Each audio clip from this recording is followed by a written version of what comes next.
I know these folks. Thanks for coming out on a Wednesday. And I'll pause while you all get your pictures done. I'll just stand here looking epic. And I want to thank SCAD for organizing this, and I know we have a bunch of students here. That's awesome. So appropriately, there's a bunch of folks from some women's groups that I applaud your attendance and let you know you're most welcome here. And, hey, I just got off a plane and I'm shooting tomorrow night. And this is that time of year where sometimes your friends and colleagues go, hey, bro, could you do me a favor and blah, blah, blah. But I said, all right, let me see this. I don't need to see this movie. And so I watched it, and it's really exceptional. And it's this is the kind of movie that my dad used to, pull me out of my, second grade, recess and say, kid, you got to come see this. And he'd show me some, movie that I was way too grown up for me to see when I was a kid in the 70s. And I applaud it. This Sheridan fellow, whom some of you are familiar with, I think is fast becoming a national treasure. It's a really, really well-executed piece of cinema. Take it from me, I would know. And I don't know why I feel like Dave Chappelle right now. I feel like I could just give you my 20 minutes and it'd be so great. There's so much nutty stuff that we could talk about, even just today. But I'm just going to keep my teeth together and do these folks a favor. So Elizabeth Olsen in 2011, this movie Marcy May Marlene came out. I don't know if anyone saw it. I was like, dude. She is something else. Is she the sister of those other two girls? What the hell's going on here? And I was like, well, I'm really going to keep my eye on her. And then obviously we wound up in this rather popular film series together. Got to know her a little bit. And she is truly exceptional in this film. And I think a really challenging role that you wouldn't necessarily think a gal who grew up in Sherman Oaks would be able to pull off. And then there's my buddy Hawkeye. There's old Jeremy, who in, I think, 2009, when Hurt Locker came out, I was like, all right, I've seen him around. Who is that guy? Get me his phone number. I got to meet him right away. And he was already kind of going around like, this is such bullshit, dude. I was like, no, you just made it. Everyone thinks you're great. He's like, I know, I want to go home. And I was like, man, I like this guy. I like this Jeremy Renner fellow. And we've actually become rather close over these many years as I have enjoyed entering middle age. So this movie is, it's really something else in that it's essentially about a rape murder on a reservation in Wyoming. But it's also very much about redemption and loss and grief and acceptance. And I think just a lot of things that when I was watching it, I said, oh, wow, this is one of those movies that it has its theme and it has what it's about. And then there's all this stuff going on that, if you just pay a little attention, I got to really screen it properly and watch it and all that. And it's about this place where, it's like life sometimes, where things rarely go as you planned them, often turn out much worse than you expected them to, and it's a place where luck will do you no good, and you'll see why that pays off later in the movie. So I think you're going to love it. And speaking of luck, the exceptionally talented and passably handsome Chris Evans will be here, my sometimes nemesis. Will be here after the show, and he'll be here to do a Q&A for y'all, with Jeremy and Lizzie. So thanks for coming out. This film really deserves any and all attention it gets, and I'm sure I'll see y'all around the clubhouse. Enjoy.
All right. All right. Hi, everyone. Hello. Hello, hello. I'm Chris. I'm here to run the Q&A. I actually just saw this movie today, and I'm sure we're all sharing some similar feelings. This movie really affected me in a number of ways, but the most beautiful part about seeing a movie with people you know, at least what I've learned, a lot of times you get comfortable with actors on a personal level, then you see them in a film, and it's hard to separate what you know about them as people and what you learn about them as characters. And Jeremy and Lizzie are just two people that every time I've seen them in other films, within the first scene, just create somebody that I don't know. And it's impactful and it's overwhelming, and I'm honored to be able to share the screen with them in my work. And I think this movie is really just a testament to their depth and their ability. And so I'm really honored to do this Q&A right now, and I think we should bring them out right now. Jeremy and Lizzie, why don't you guys come on out? I'm going to pull out my phone.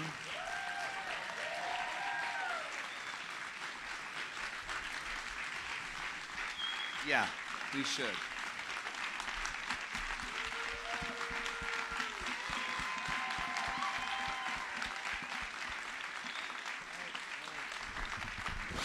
All right, they're not that great.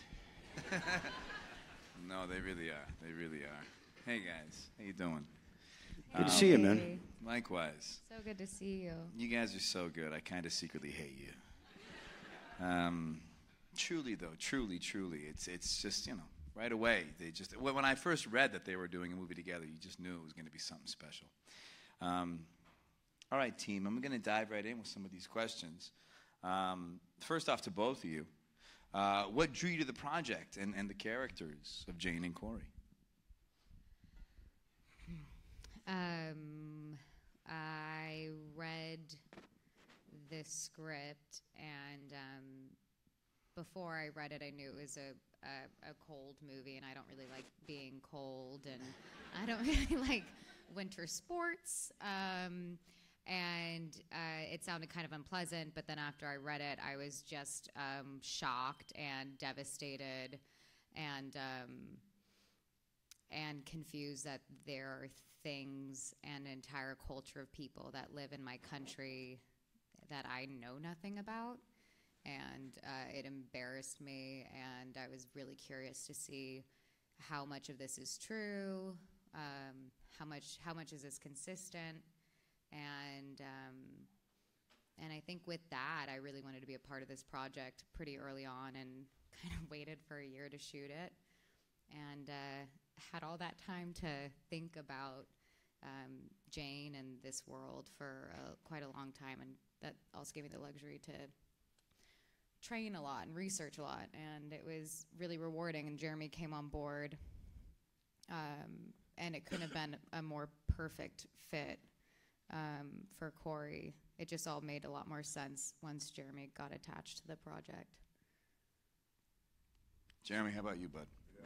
Yeah, Lizzie was on the movie for like 9 months, I think, before I got around to reading it. I guess I had the script for a while. I didn't want to work. I didn't want to work. I wanted to stay home with my baby, but everybody kept telling me in my ear, it's like, you got to read the script. And I think Lizzie mentioned something. You ever around to reading it? I'm like, no, I want to work. And then Taylor actually called or emailed, I can't remember what it was, and he said, look, man, just read the first 10 pages, please, and I'll buy you a great bottle of whiskey or something. We'll talk about it afterwards and whatever. I'm like, all right, fine, or whatever. I'll read 10 pages. and I sat down and read the first 3, and then I was hooked. The guys. It got you in the first 3? The first 3 pages, yeah. Just because it was so, just kind of what the movie is. It's unapologetic. It's raw. It's rough around the edges. It hits you, and it's also very poetic and very gentle and emotional. And so that sort of polarity is something I was attracted to, and started to keep going through. And in the character about playing a father and dealing with loss, all those things I sort of wanted to kind of explore. And then understanding sort of the scope of what the movie is and the landscape and all that. And then also, working with Lizzie. And then I had to figure out, like, hold on a second.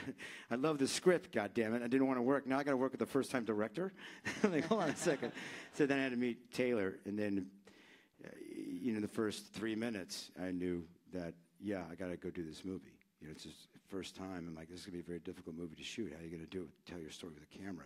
Amazing writer, Taylor Sheridan, if you're not familiar with him. He was an actor. I don't know him as an actor, so I won't vouch for him. But what's he been in? Should we Google him right now? They did Sons of Anarchy or something, I think. Yeah, but, I think he played a lot of cops. yeah. But as a writer, he did Sicario, which I saw, and then Hell or High Water.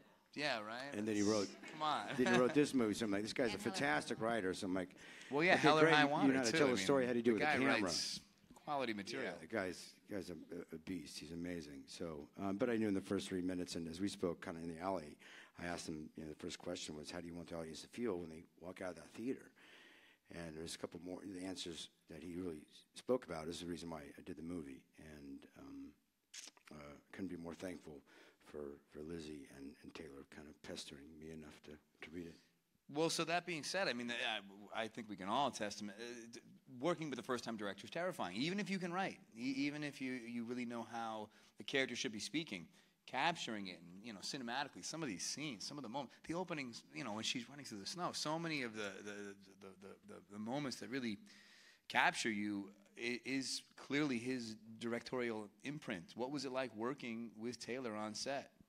I think the impressive thing about him as a first-time director, which I think some first-time directors, I think who prepare a lot and have a crew that they know respect them, they feel like they are capable of being the leader of the ship. Mm-hmm. And Taylor was without a doubt our captain. It didn't matter what role you had, crew, cast, everyone looked to him. Like, I'd have questions about like the silliest of things that had nothing to do with an answer he should be giving me. And he was like, I'll text them about that. And like, that's not your job. It's a flight. Like, that has nothing to do with you. But he really is a leader. And he is the most well-versed in all of the subjects he writes about, on all the subjects he writes about. He knows more than any other source on set. And I wish he could be here every time we do a Q&A because he's so incredibly eloquent. And every time I hear him speak, I learn a little bit more each time because something a little different seeps through. But that's what it's like working with him as a first-time director. It was impressive and comforting. Yeah, it's wonderful to have a lot of trust. Last time I had that much trust in a director was also given back to me as well as Catherine Bigelow. And with Taylor, I just trust that guy. And as he trusted me, he told me, look, I'm not going to tell you no. I'm like, good. Because I may cut a lot of your lines. Was there a lot of exploration? Did you guys go off page a lot? A lot of freedom? Yeah, there was. Yeah. And that's what's also great about having the writer as our director. Yeah. And a guy he's not precious, but, he's a logical guy, and he's a very emotionally intelligent guy. And he, it's never about him. You can be a leader, yet still empower others to lead, I suppose. Everyone. Responsible for themselves. Yeah. It's sort of you aggregate a communion of people essentially, and with that trust. Ben Richardson's another one I have to mention. He's a tremendous DP. Who was my second question to Taylor? I'm like, who do you have help you with the camera on this? And Ben's just one of the best I've ever worked with. He shot Beasts of the Southern Wild, if you guys saw that. So then everyone is telling this story together. Yeah. And it's not anyone doing it for any ego or certainly not any money. But we're all doing it to push this big rock, this big rock up the hill together. So it was. Everyone, it's probably the best experience I've had on a job. It wasn't a job, it was a life experience that I had with Lizzie and Taylor and Ben, the whole gang. And I just feel blessed. It's a blessing. That's great. Yeah. Well, I know you guys worked closely with Native American tribes and communities, and I guess, well, the question is, what did you learn? What did you learn about the Native American community making a movie like this? It's a sensitive subject matter. Well, the way that we were involved with different tribes and specific Native American reservation card holders, Taylor really wanted to hire as many true Native American actors as possible, which he did. So just by having those actors on set, you're just learning about all the different landscapes throughout all of North America, whether it's Canada, whether it's Alaska, whether it's New York, whether it's California or Utah or Wyoming. And so we learned from specifics to these people's lives and their own contributions to like teaching us things about their own world. And then our finances came from a production company that's associated with the Biloxi tribe. Is that what it's called? Sorry. So the financing also came from tribal money. They wanted to support films and art that put their culture in a present-day positive light. Even though this isn't the most positive of films, it's doing something positive by sharing a story that we are blind to. I think the thing that I learned most is how important land is, and the earth and nature, and that's the antagonist almost in this film, and it's its own character in this film. What nature means to people, as well as the way we've been treating generations and generations of a completely disregarded group of people since the moment we stepped on this country, and how that has affected generations as the generations have gone to now. Yeah. You're usually more eloquent when you talk about that, though. Dive in, man. Please. Stage is set. I just use like a sentence and then I move out. I'm like trying to talk for Taylor. I'm trying to talk for the producers. I'm so nervous. Well, I think you're so thoughtful of other people. You're amazing that way. I love this woman. I think one of the things we can all agree on, the conditions, you know, like you said, just shooting where you filmed, it truly is a character in the movie. Mm-hmm. What's it like filming in those conditions? I know that I wouldn't be happy. I loved it. I mean, I loved every day. Yeah, I mean, I ended up loving it. She ended up loving it. She was hating it in the beginning when we were on that first snowmobile ride. Terrified of my life. Yeah. You can actually die. You don't have a seatbelt. You're just sliding on ice fast. On a snowmobile. Oh my God. Yeah. But yeah, you stepped up. You're amazing. Where did you shoot it? This is in Park City's where we're based, and we shot on the border of Wyoming. It was about an hour away, and then we sort of run out of snow, so we had to go up this other canyon. I don't remember the name of that beautiful. It's like thousands something. There's a number, and I don't know. It's sounds north about of Park right. City, about 200 feet north. But so on a day-to-day basis, are you guys, you know, to get to set each you're day? You're on a snowmobile, and our crew. And then you're up there the whole day. Or yeah. You just and your potty's in a cabin snowmobile right away. This movie. Yeah, but I think it's awesome. And then she's like, "Oh, I have to pee." I'm like, "Oh, that sucks." That sucks. Yeah. I didn't think about that. Yeah. She's like, because we couldn't always have. Driving. Yeah, we couldn't always have porta potties around because there's a lot of really large, sweeping landscape shots, and the snow couldn't be touched. It had to be really, really pristine. No pee marks in the snow. So you ended up having to snowmobile back to set, or like not drink water like I did sometimes. Yeah, that was so How long was good. the shoot? Yeah. How long were you guys there? It was 8 weeks. Yeah, right? 2 months. Yeah.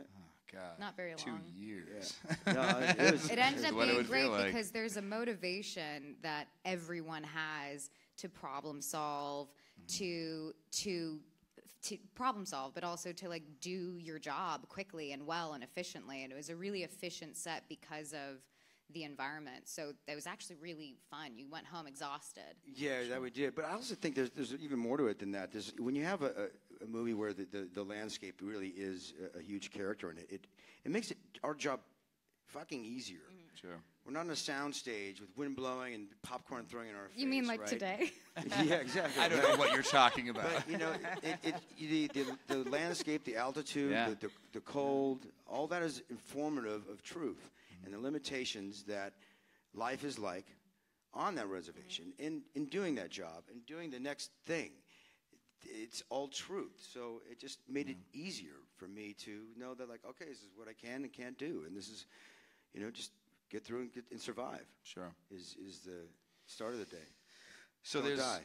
a lot of great performances. I can't believe how many actors in the film that I didn't recognize, but we're like, who is this person? There's some unbelievable performances. I know Gil and Julia and Kelsey, so many other great, wonderful actors in the film. What's it like working with some of them?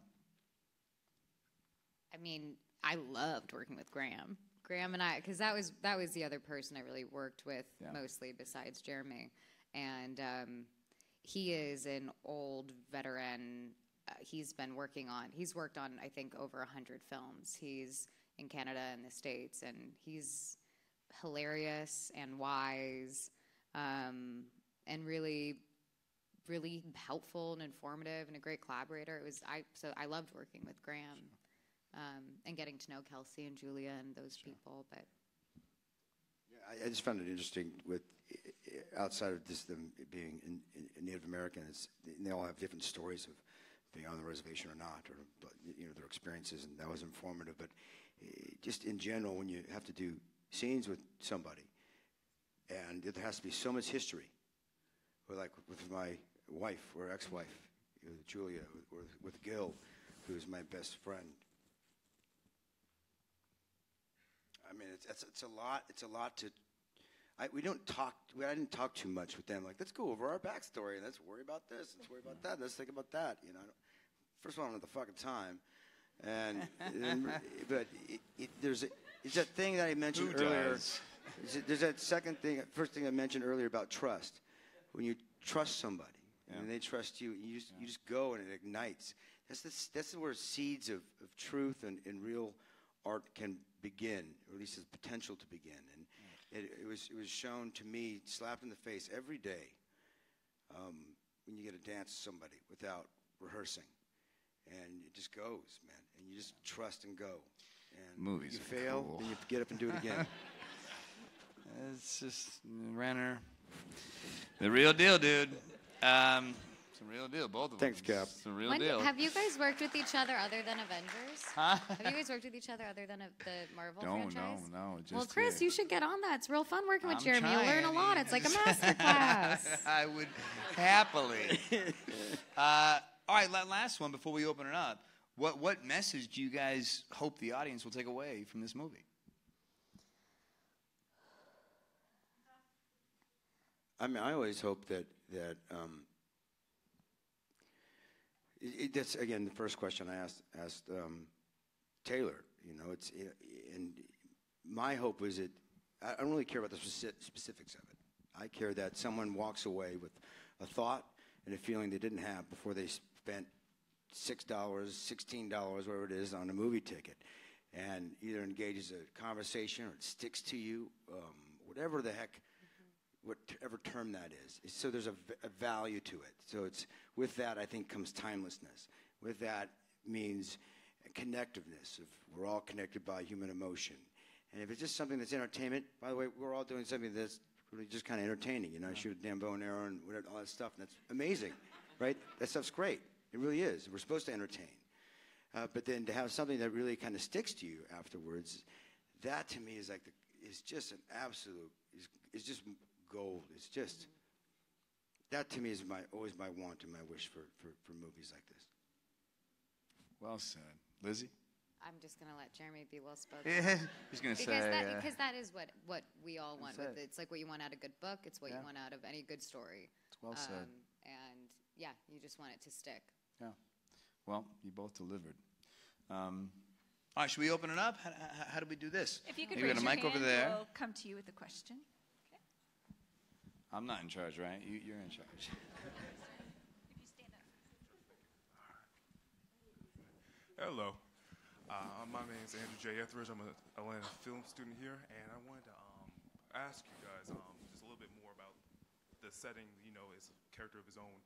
I wanted to find out more, like, how did it influence the way you portrayed your characters during the filming of the movie? Well, should I repeat the question, or did everyone hear it? Yeah?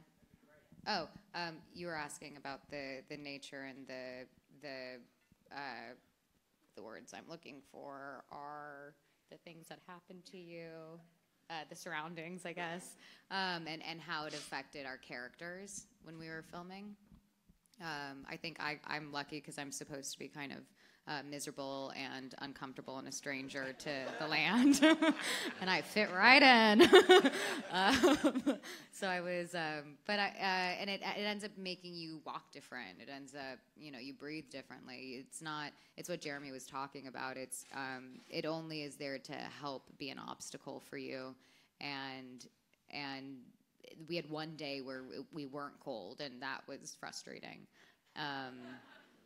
But and the other thing to me is that it ended up motivating people, and it was really hard in our crew. Our crew is, they have a snowmobile that has a sled behind it that's carrying all of our equipment, or a snowcat that's moving very slowly, carrying all of our equipment, and that's rough. And they're, sometimes above their knee deep in snow, just trying to get a shot. It was a grueling shoot, but we were all there for something that we all believed in, and I think the weather almost supported our endeavor in making the decisions we made and how we went about it. I think.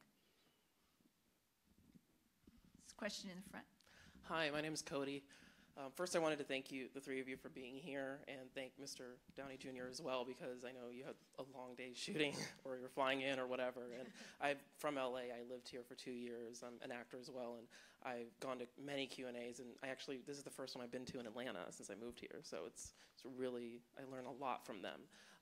But I just wanted to say that the film was brilliant. You're definitely going to get votes from me, and it was wonderful. It was the best role I've ever seen you in, Mr. Renner. Your speech with Gil was wonderful.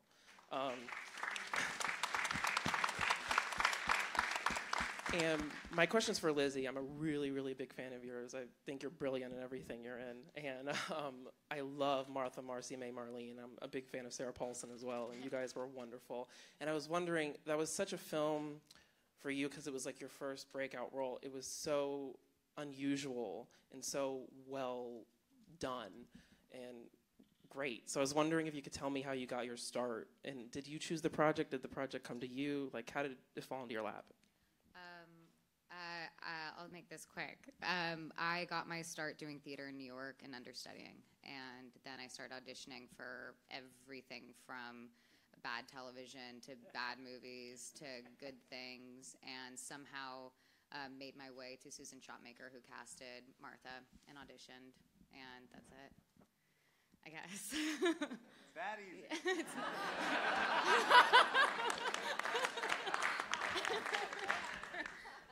I was in school at NYU. I was in acting school and started understudying because of the theater school I was a part of. Okay, we have a question to your right. Thank you so much. Hi, thank you so much for being here. I am a SCAD Savannah Performing Arts major, graduate student, so it's an honor to share this space with you all.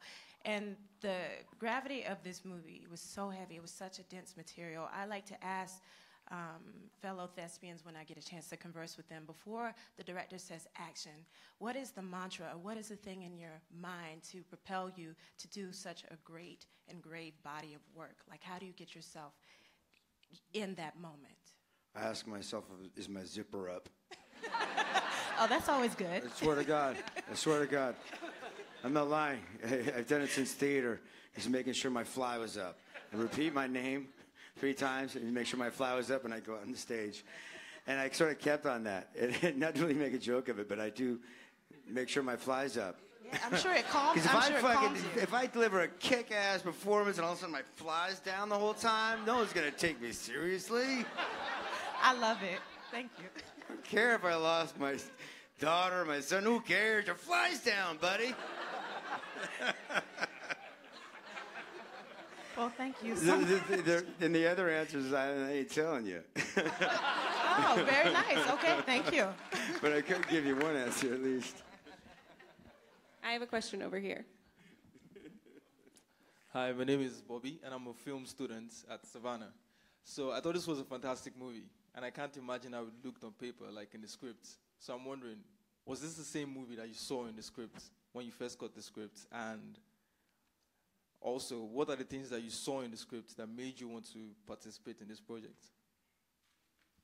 I think it's a very close version to the script that Taylor wrote. I think Taylor was really willing to cut back on some things that I think a lot of times writers overwrite. It sounds like a negative connotation, but they overwrite in order to like show what's happening. And so Taylor was very open, I think, to making adjustments. And sometimes we would be filming a scene a week before, and the following scene didn't make any sense anymore. And sometimes that was really frustrating, but we would figure it out, and we would get in, creative arguments or conversations, whatever you'd like to call them, and we'd work on it. But other than that, like the tone, the coldness, I think the rawness of the script is what this film is. Bleak, a lot of space, a lot of quiet, and so I think that is in the film. Yeah, for sure. I mean, look, you have a script.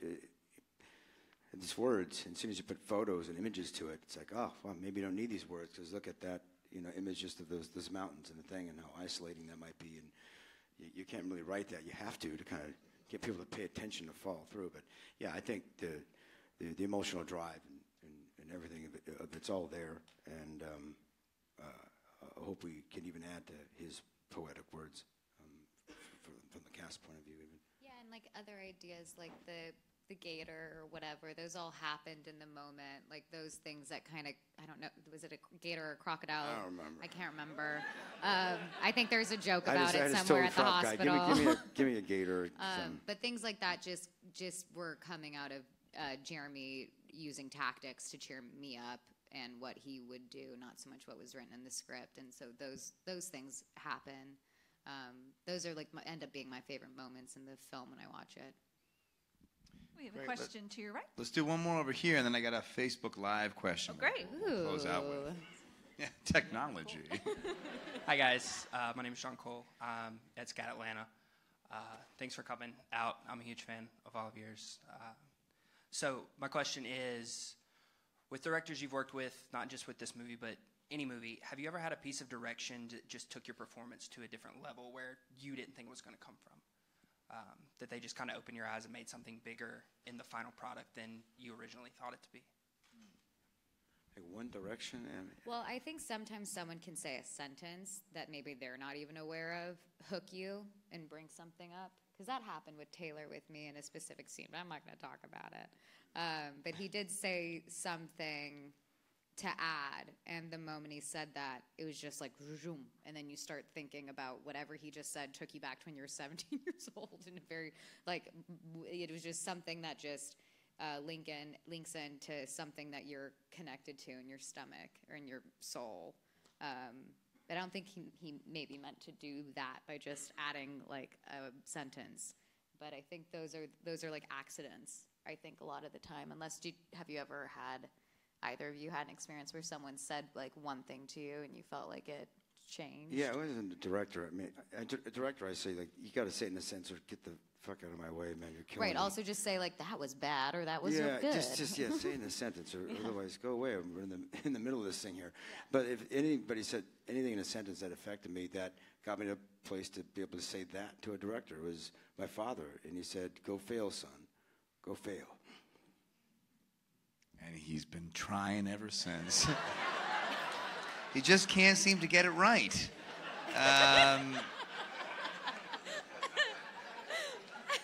It's been nominated twice. All right. Well, I'll ask this. We have a Facebook question.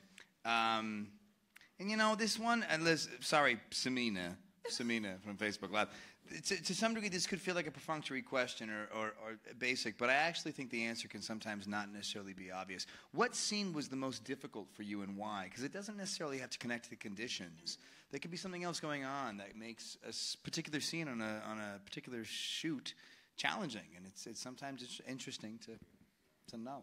My least favorite scene was reduced to 3 seconds and no dialogue, so I won in that argument. Which one? Wait.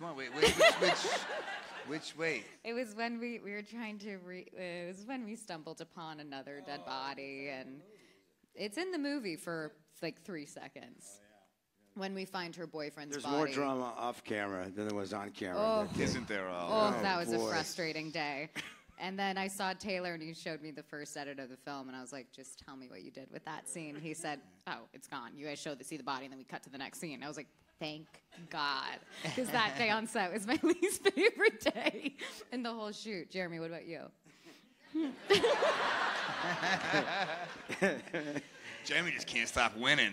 Yeah, I think there's not any one particular scene that was more difficult. I thought of one, and I'm like, yeah, that was a difficult one. Then I thought, oh, yeah, that was difficult too. I feel like the through line through all those things that ran through my brain is what I anticipated, what I thought the character to be more stoic and stone-like. It wasn't true from the very beginning. So I had to constantly withhold and pull back. That was fucking tough. Every moment to not fall apart. That's what I found. I mean, there's difficult things like when towards the end of the movie, before I go out to sit with Gil and he has a face paint on, I go say, sorry, I can't talk about it. But anyway, every scene was a challenge. It was a challenge. There's lots of things happening during the shooting of that movie, and it's happened in my life that's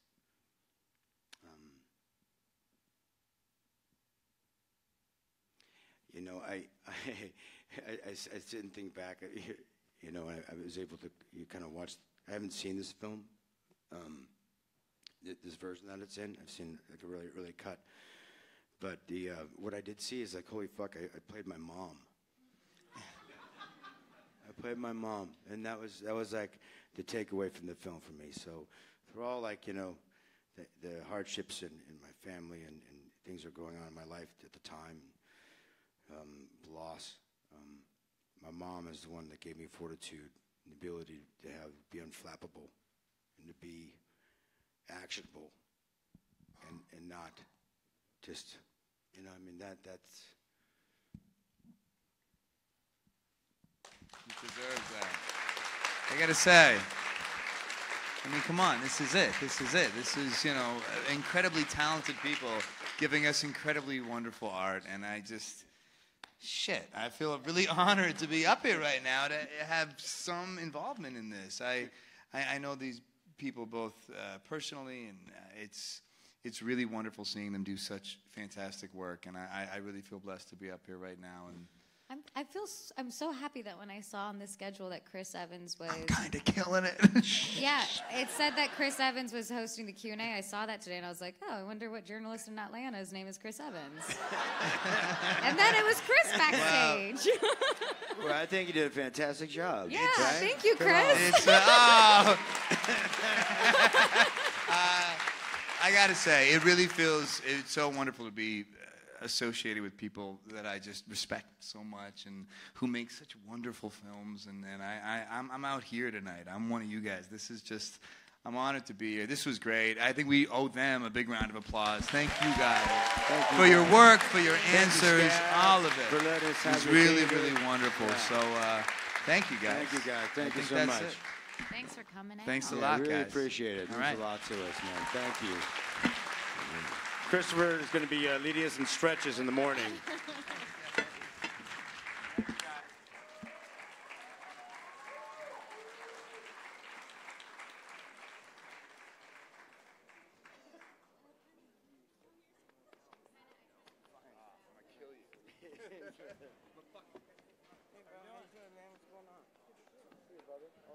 Yeah.